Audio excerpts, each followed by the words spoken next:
Reporter ভাতিজা দেশে তো কোনো ঘটনাই করতেছে না যে প্রচার করবো।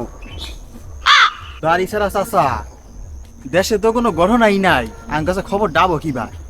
তুই তো ঠিকই কইছিস, তাহলে কি করন যায়? এক কাম কর তো, মোবাইলটা বাই করে একটা টিকটক বাই কর, টিকটক দেখি।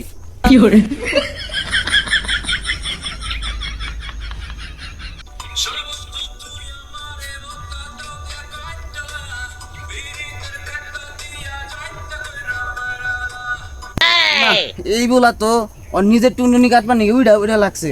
কবে যা টুনটুনি কাটার ইন্টারভিউ নেন নাকি? খবর আউহারে কোনো দিন চাচা ফোন আইছে একটা, দেখি খবর রাখে নাকি কোনো। হ্যাঁ দেখ।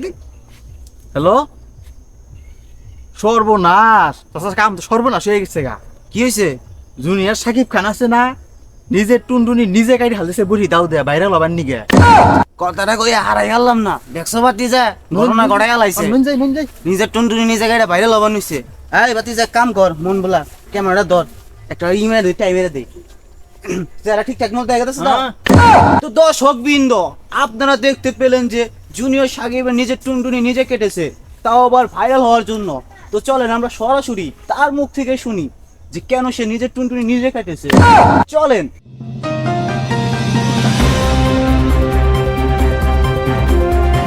ক্যামেরা বন্ধ কর, ক্যামেরা বন্ধ কর। তো সাকিব ভাই, জুনিয়র সাকিব ভাই, আমার প্রথম প্রশ্ন যে আপনি আপনার পুরুষঙ্গ কেন কাটলেন, তো আবার ভাইরাল হওয়ার জন্য বলে? ভাই আবার এগুলো কি কন আপনি?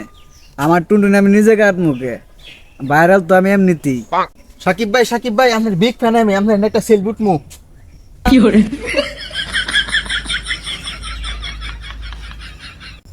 হয়েছে হর ইন্টারভিউ নিয়ে দে। এই ছবিটা নি হয়েছে হর হর। তাহলে সাকিব ভাই আপনার টুনটুনিটা কে কাটে নিছে? আসলে ভাই আমার টুনটুনিটা আমার বউয়ে কেটে নিছে। আমাকে ঘুমের ওষুধ খাওয়াইছিল, ঘুমের মধ্যে যে কিভাবে কেটে নিছে আমি জোটে আর পাই নাই। আমার বলার কি সর্বনাশটা করলো রে ভাই?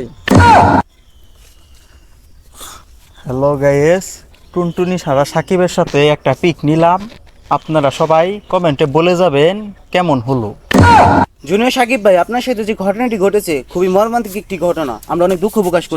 সাকিব ভাই দেখেন আপনার এনে কত আবল তাবল কমেন্ট করতেছে বলাইবেনে। টুনটুনি কাটা জুনিয়র সাকিব ভাইয়ের সাথে একটি পিক কেমন হয়েছে? এই দেখি হারাম যাতে তুই কি, হ্যাঁ এত বারবার কইলাম রে এত মাল খাইস না, এত মাল খাইস না। পাসপোর্ট চাইলে ইন থেকে পালা। ওই হ্যাঁ ওই। চাচা কোন ভিডিও তো ঠিকই করলাম, কিন্তু ভিডিওর টাইটেল দিমু কি? ভিডিওর টাইটেল দেন রাখবো নুনুকাড়া সাকিব খানের ইন্টারভিউ নিলাম, এটা দিয়ে দিলি চলবো। হ তুই ঠিকই কইছস। তাহলে এক কাম কর নাকবে এখন, সাকিবের বোর কাছ থেকে ইন্টারভিউ নেন নাকবো। নুন যাই তাড়াতাড়ি যা। তো রেখা আপা অসময় টিভি থেকে আমি তার ইসরা চাচা আছি। তো রেখা আপা, আপনি সাকিব খানের টুনটুনি কেটেছেন কেন?